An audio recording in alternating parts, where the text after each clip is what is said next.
అదే RTV app వార్తల్ని క్షణాల్లో చదివే అవకాశం ఉంటుంది. ఒక న్యూస్ పేపర్, ఒక టెలివిజన్ ఛానల్ మీ చేతుల్లో ఎప్పుడూ ఉంటాయి.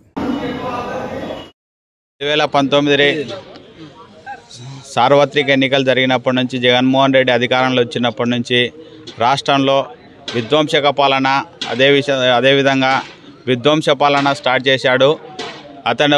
రాష్ట్రంలో అతని అనుచరులు రాష్ట్రాన్ని రావణకాష్టగా మార్చారు. రోడ్డుపైకి రావడానికి కూడా సామాన్యమైన మానవులు తిరగలేకపోయారు. అదేవిధంగా రాష్ట్రంలో ఇతర రాష్ట్రాలతో పోల్చుకుంటే మన డీజిల్ పెట్రోల్ ధరలు ఇతర రాష్ట్రాల కన్నా మన రాష్ట్రంలో అధికంగా ఉన్నాయన్న చెప్పిన జగన్మోహన్ రెడ్డి 2019లో అతను అధికారం చేపట్టిన తర్వాత ఇసుక కానీ పెట్రోల్ డీజిల్ ధరలు కానీ తగ్గించలేదు. అదేవిధంగా సాధారణ మానవులు బ్రతకడానికి కూడా వీలైనంత విపరీతంగా ధరలు పెంచాడు. రాష్ట్రంలో రాక్షస పాలన కొనసాగిస్తూ తను ఇసుకను అదేవిధంగా మద్యపాన నిషేధం చేస్తానన్నాడు. మద్యపాన నిషేధం చేయలేదు.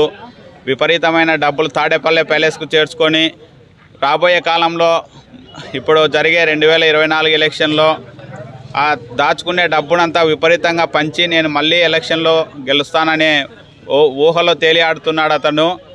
సొంత చెల్లెలు ఆయన రక్తం పంచుకు పుట్టిన చెల్లెలే మా అన్నకు ఓటేయొద్దని అంటున్నారంటే రాష్ట్రంలో ఆయన పాలన ఎలా ఉందో మనం అర్థం చేసుకోవాలి. మనం ఈ 2 నెలల్లో మనకు 57 రోజులు ఉంది ఎలక్షన్లు జరగడానికి. 57 రోజుల్లో మనకు జరిగిన అన్యాయాలు అదేవిధంగా సాధారణ ప్రజలు ఏ విధంగా నష్టపోయారనేది మనం వివరించుకుంటూ సూపర్ 6 పథకాలు పెట్టారు చంద్రబాబు నాయుడు గారు. అవన్నీ సాధారణమైన ప్రజలకు అర్థమయ్యేలా వివరించి జగన్మోహన్ రెడ్డిని తాడేపల్లె ప్యాలెస్ నుంచే కాకుండా రాష్ట్రం నుంచి కూడా తరిమి కొట్టడానికి జనాలు కంకణబద్దులై ఉన్నారు. కావున మనమంతా తెలుగుదేశం కార్యకర్తలమంతా మన బుడ్డా రాజశేఖర రెడ్డి అన్న గారిని భారీ మెజార్టీతో గెలిపించి మన రాష్ట్రంలో రాక్షస పాలనను అంతమొందించాలని నేను తెలుగు యువత తరపున కోరుచున్నాను.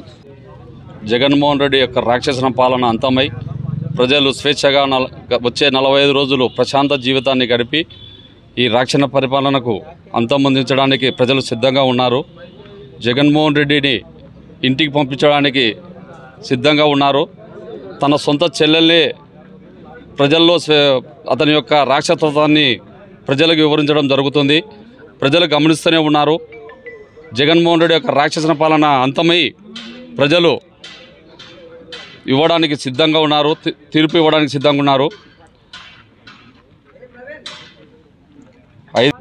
జగన్మోహన్ రెడ్డి యొక్క నియంతృత్వంతో అతడు చేసిన ఘనకార్యాలు ప్రజలు గుర్తుపెట్టుకొని అతనికి సరైన శిక్ష విధించి ఓటు అనే ఒక ఆయుధంతో ప్రజలు బుద్ధి చెప్పడానికి సిద్ధంగా ఉన్నారు. By Jagan, by by Jagan. మరిన్ని వీడియోస్ కోసం ఛానల్ ని సబ్స్క్రైబ్ చేయండి. లేటెస్ట్ అప్డేట్స్ కోసం వాట్సాప్ ఛానల్ ని ఫాలో చేయండి. అండ్ లింక్ డిస్క్రిప్షన్ లో ఉంది.